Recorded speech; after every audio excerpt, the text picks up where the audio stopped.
A gente viu aí o professor Roberto Rodrigues falando, né, sobre o ex-ministro falando sobre alimentar o mundo, né, o papel do Brasil de alimentar o mundo.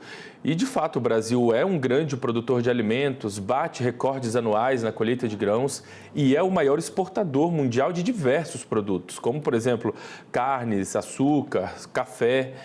Ainda assim, tem gente que acorda sem ter certeza se vai comer aqui no Brasil. Uma conta que parece que não fecha, né? Quem vai ajudar a gente a entender esse cenário é o coordenador do curso de Relações Internacionais da Universidade Católica de Brasília, professor Gustavo Menon.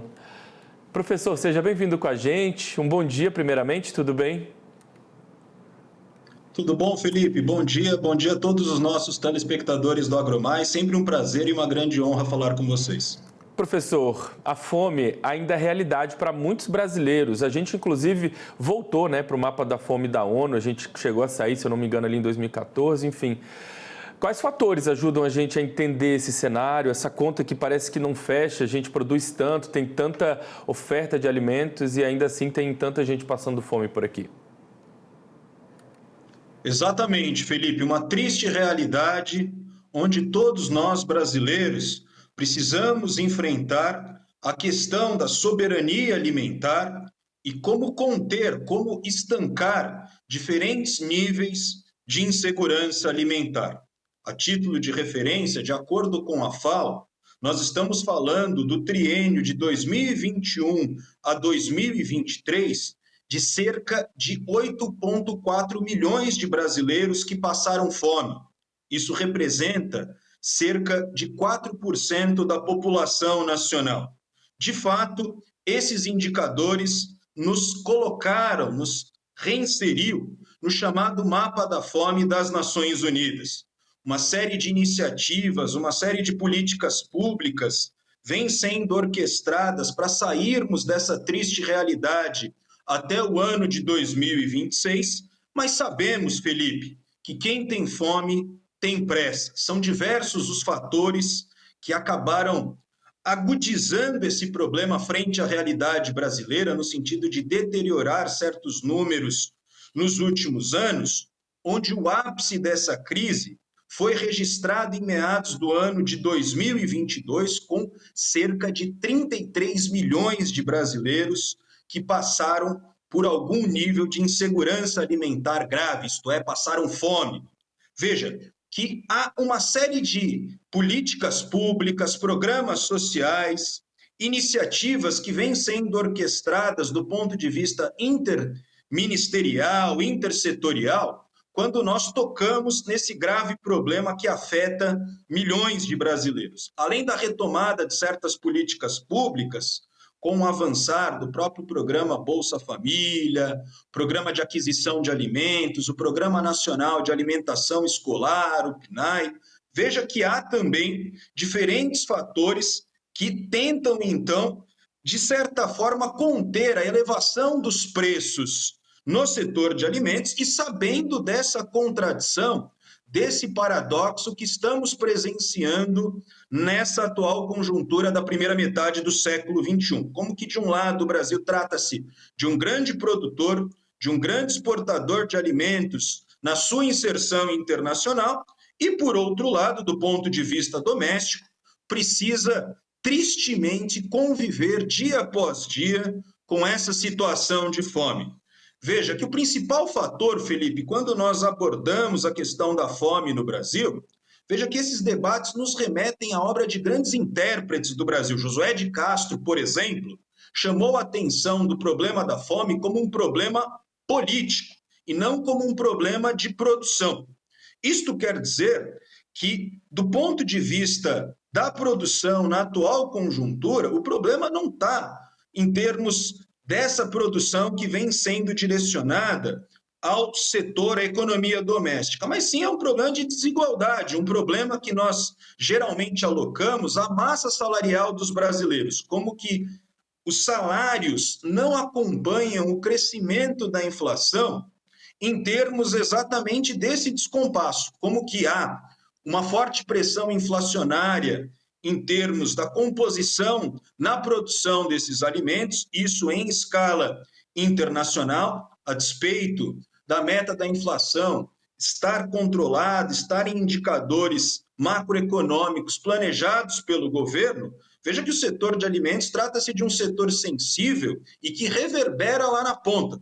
Isto quer dizer que reverbera exatamente nos pratos, na mesa dos brasileiros, criando essa condição, Felipe, onde as prateleiras estão cheias e o carrinho está vazio no supermercado. Precisamos avançar na retomada de políticas de valorização do salário mínimo para que essa massa salarial possa acompanhar de alguma forma a elevação dos preços no setor de alimentos. E claro, são vários os desafios que estão colocados aqui por diante. Também repensar o setor produtivo, priorizando o mercado interno e apostando, sobretudo, Felipe, na agricultura familiar, em políticas de incentivo à agricultura familiar, que é responsável por 62% da produção de hortaliças, fomentando especialmente uma alimentação saudável, adequada e sustentável para boa parte da população brasileira. E acho que vale só um registro aqui quando a gente olha para todo esse cenário e busca alternativas para tentar revertê-lo, né? Dentro do nosso mundo do agronegócio, é importante que o governo, as autoridades investam bastante na agricultura familiar, porque eu imagino que essa seja uma boa alternativa, porque são esses agricultores que produzem de fato o alimento do dia a dia, hortaliças, frutas, alimentos. Tem programas aí que facilitam, né, o acesso à produção da agricultura familiar por parte da população mais carente, nas escolas, enfim. Então, a agricultura familiar tem um papel muito importante, eu imagino, aí, na busca da solução da segurança alimentar e na redução dos quadros de fome, né?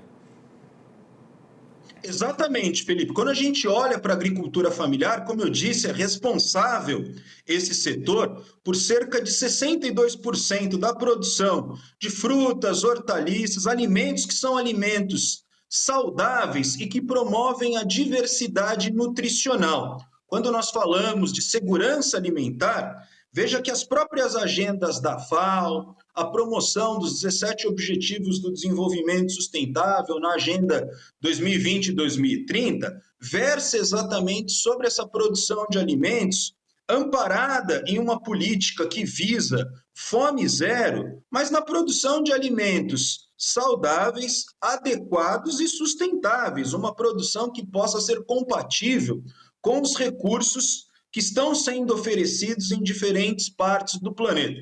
Vale a pena ressaltar também, Felipe, que um dos problemas graves em termos da composição nutricional trata-se dos desertos nutricionais, como que há uma produção em grande escala dos alimentos processados e hiperprocessados que gera dificuldades nutricionais e corrobora com problemas de saúde que vão, de fato, ser agudizados no próprio Sistema Único de Saúde. Portanto, precisamos rever também a qualidade dos nossos alimentos para pensar essa alimentação saudável, adequada a todos os brasileiros. E vale a pena consignar que nos últimos anos tivemos avanços, como que o próprio IBGE aponta para uma redução dessa insegurança alimentar desde 2022, quando alcançamos esse triste cenário, esse triste número e indicador de cerca de 33 milhões de brasileiros